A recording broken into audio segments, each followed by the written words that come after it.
How to win on other players' courts. I'm Tony. Welcome back to StreetBall Strategies. Visitor's crown got that shine so bright. Play it sharp, don't fear the fight. Every dribble, every drive, pure might.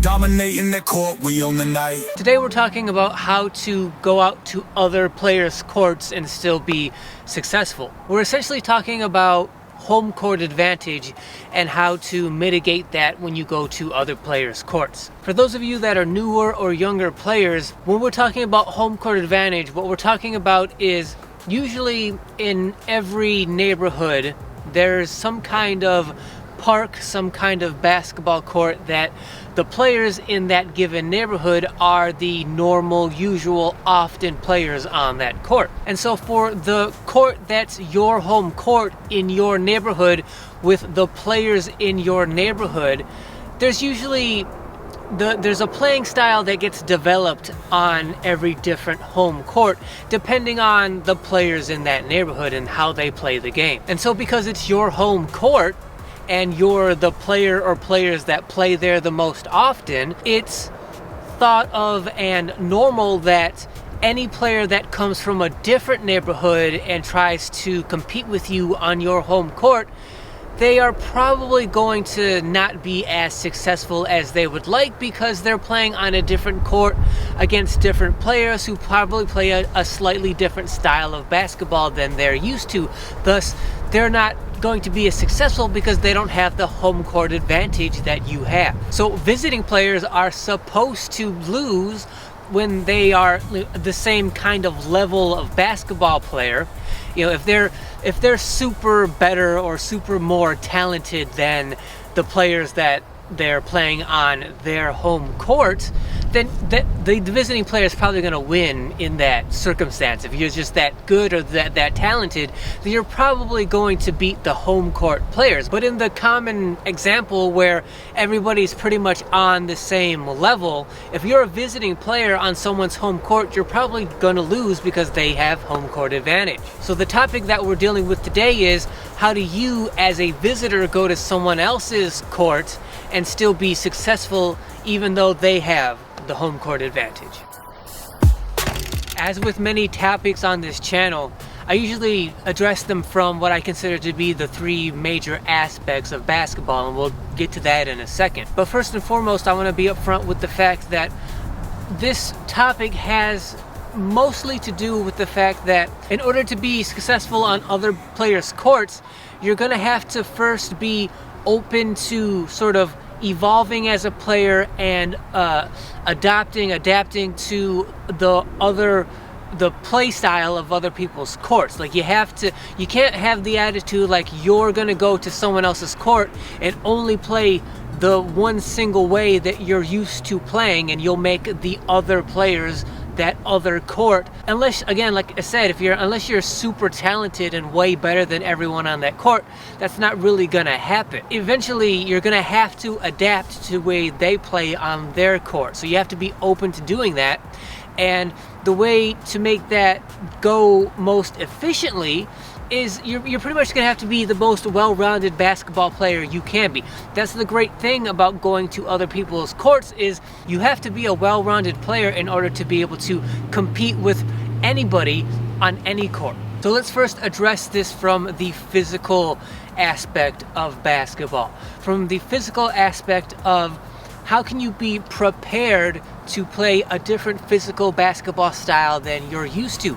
On your home court, you play the optimal physical style of basketball for you and your game and your players in your neighborhood. Whatever neighborhood you're in, the players in that neighborhood just happen to be of a certain physical ability. If you share a neighborhood and thus you share a court, you kind of develop a certain physical style of basketball that caters to the physical nature of the players in that neighborhood. But it is very likely that when you go to a different neighborhood that have different players and different physical style of playing, then you're gonna have trouble adjusting to their physical style of basketball, even if it's just a slight bit different than what you're used to. Because what a lot of players do, a mistake that they make is when you train, when you practice, and especially when you play, you only play, practice, train towards your strengths. So if you're a real good three-point shooter, you only ever practice three-point shooting, but you don't practice other elements of the game, because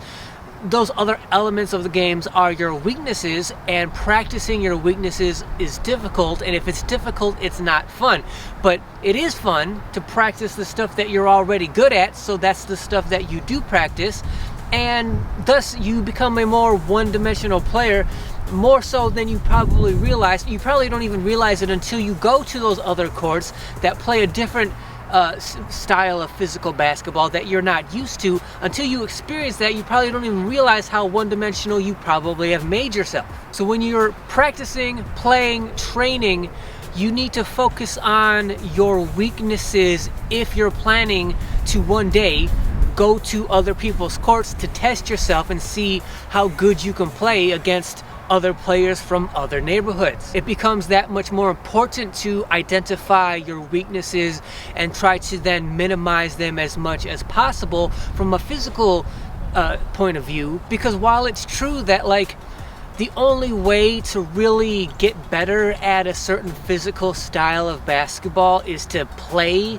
that physical style of basketball, while that's true, it doesn't mean that like you can't do some kind of preparation in order to get there. So for example, if you're used to playing a pretty, mediocre style in terms of pace, tempo of basketball, but then you go to a different court where they play a whole bunch of up-tempo kind of basketball, or maybe you're only used to playing like 2-on-2 or 3-on-3, but then you go to a different court and maybe that court is like way more popular, has way more players on it in a more consistent basis than your own home court, and maybe they play a lot of, primarily they play 5-on-5.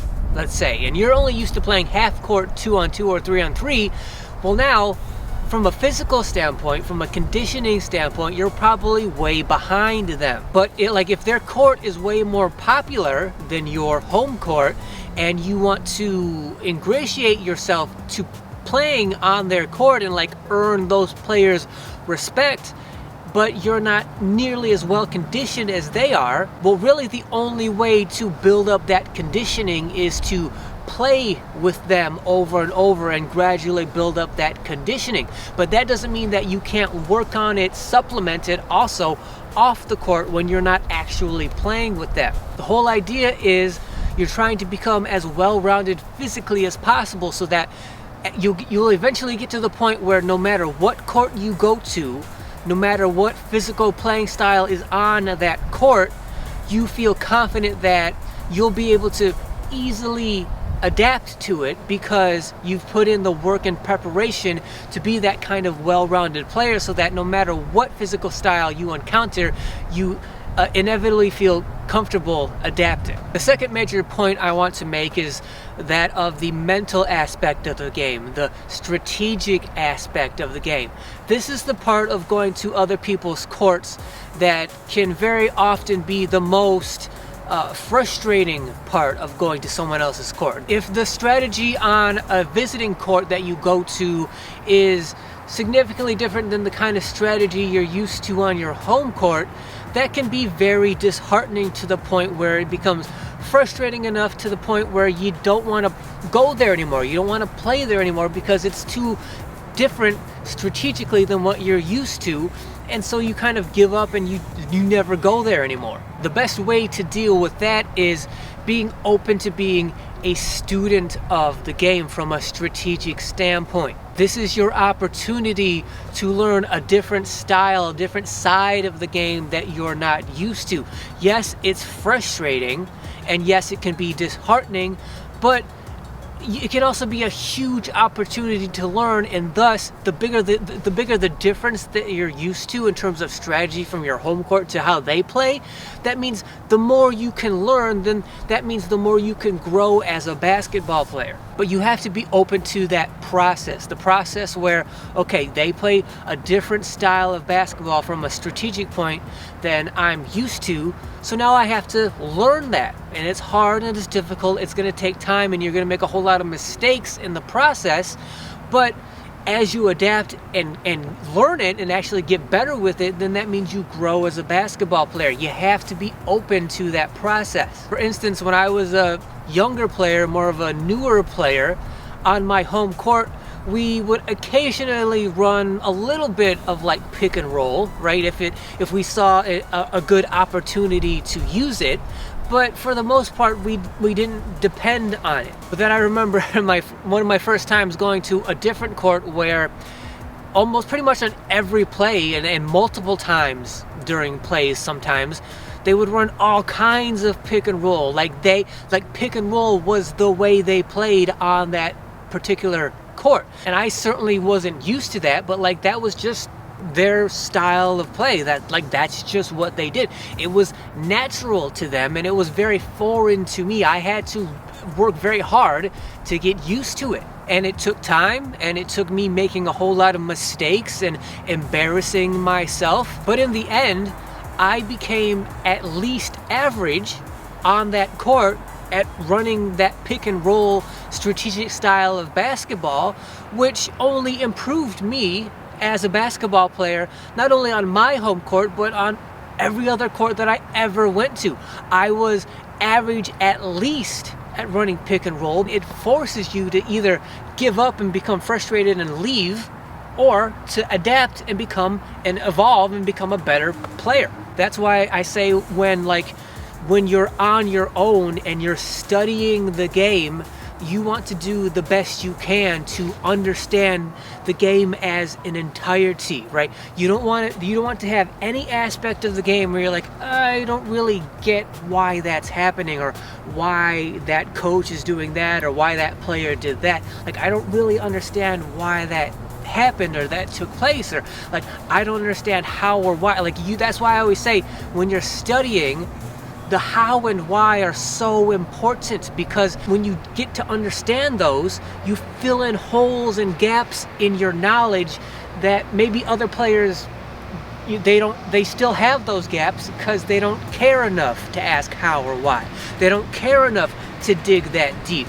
But you do, because it's important to you not to have those gaps. Even if they're tiny little ones that don't seem to matter, you still ask the how and why of how that strategy is taking place, so that you understand, so you don't have those gaps anymore. The more you can adapt strategically, the more successful you're going to be as a visitor on other players' courts. Lastly, let's address this from the psychological or the emotional aspect of the game. Because one of the most challenging aspects of trying to become a better player, or the pinnacle basketball player you could possibly be, is dealing with frustration or minimizing it to the best of your ability. The more difficult your goal is to reach, the more frustrating the process is going to be to get there. So if you're talking about trying to be the very best basketball player you can be, you have to know, you have to be aware, and you have to accept that there's going to be all kinds of frustration that come along with that. It's going to be way more frustrating than you can imagine, because you are going to be trying to reach heights of your basketball potential that are unknown to you. So if your potential is unknown, like your basketball ceiling is unknown to you, that means the frustration that's going to come along with getting there is also going to be unknown to you.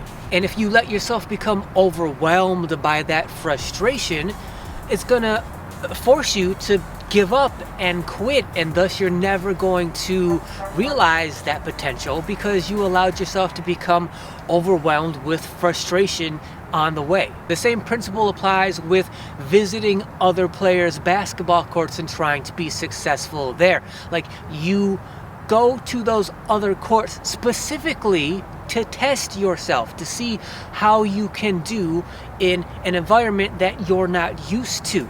So inherently that means in order to become successful, you're gonna have to go through the process of that frustration. You're gonna have to make mistakes. You're gonna have to go through the embarrassment of making those mistakes.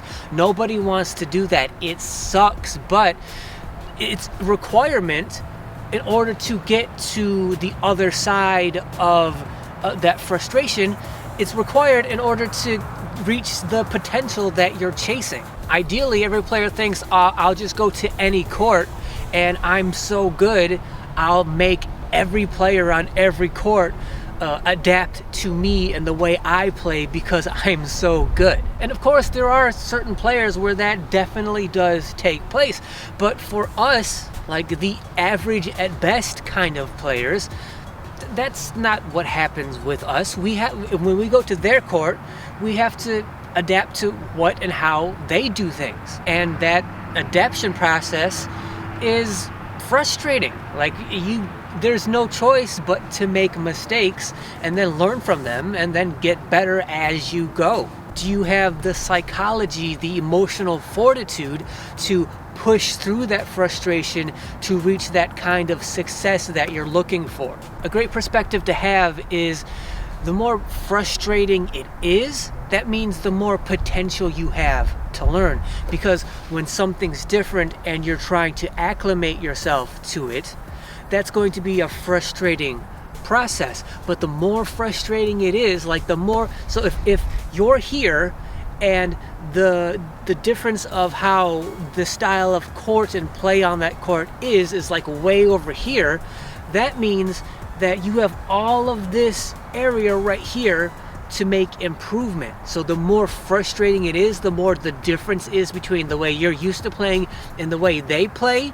That's the room for growth that you have as a basketball player. What it really comes down to is, do you have the emotional fortitude to push through the frustration to get to that other side? Can you accept that that frustration is going to take place no matter what court you go to, no matter what players are playing on that court? As long as the playing style is different from what you're used to, there's going to be a gap there, and you need to close that gap. And the bigger the gap is, that means the more growth you can make as a basketball player.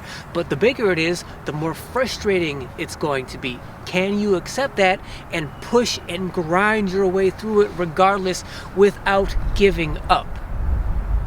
Because once you give up, once you get overwhelmed by all of that frustration and you go, I'm pushing to get a little bit better, and then you hit a wall of like, okay, there's some kind of problem, some kind of issue that you need to figure out, but it's too overwhelming for you on a certain day for whatever certain reasons, and then you decide to like give up for a week, a month, or whatever, and like, I'm not gonna go back to that court for a certain amount of weeks or months or however long it is. Well, when you give up like that, that means all the progress that you could have been making automatically stops because you got overwhelmed and you gave up. And I'm not saying that like, oh, you should never get frustrated. I'm saying, yes, get frustrated, be frustrated, but accept it and keep pushing and working regardless of the frustration.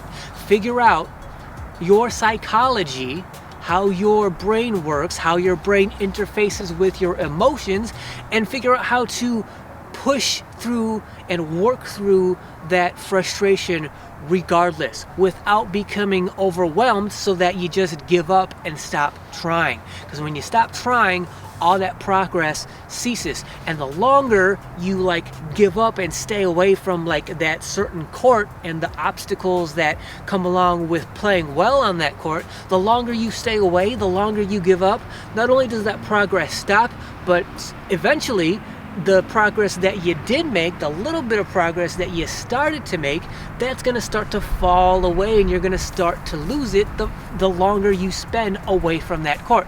So instead of giving up, instead of allowing yourself to be overwhelmed by the frustration of trying to close that gap, figure out how to just keep working and pushing through that frustration anyway. A lot of players never think about that. They never address that. They experience way more frustration than they know how to deal with. They let that frustration get the better of them, and while they waste that time being frustrated, giving up and not working, they're not making any progress. That's why I put psychology as one of the biggest factors of how to play better on someone else's court, because if you can deal with that frustration properly and not become overwhelmed and not lose that progress, then you can continue to push and get better when other players don't, because they don't understand and know how to use their psychology to deal with the frustration properly. That's how to prepare to be as successful as possible on other players' courts. Like I said, it has mainly to do with being open to the evolution and adaptation as you as a basketball player. The fact that you're going to have to adapt to the different court conditions, to whatever different court you decide to go test yourself on. And by doing so, you're going to force yourself to be a more well-rounded basketball player. And the more you prepare for that before actually visiting those other courts, by yourself kind of preparation you do off the court to prepare for that well-roundedness that's going to be required of you on the courts that you're going to visit, the better. So when you're practicing, when you're training, when you're studying, part of what you should do going into all of that is figuring out how, like, all of the possible scenarios that may arise on other players' courts that are going to force you to be well-rounded. Well, when you're preparing by yourself off the court prior to all of that, prepare in a way that's going to sort of force yourself to be well-rounded.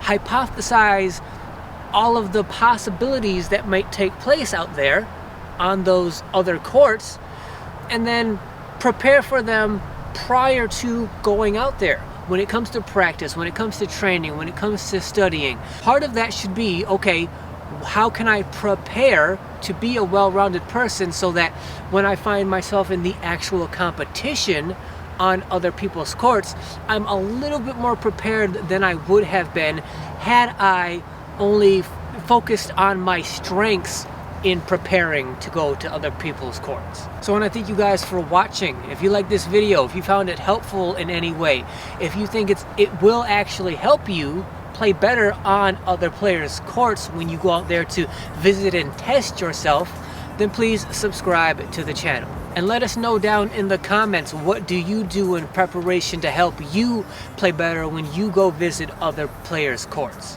But before you comment, make sure you hit that thanks button down below, because not only does hitting that thanks button highlight every comment that you make, making it stand out, but when you do hit that thanks button, it directly supports the channel. So for anyone that does hit that thanks button, know I genuinely appreciate it.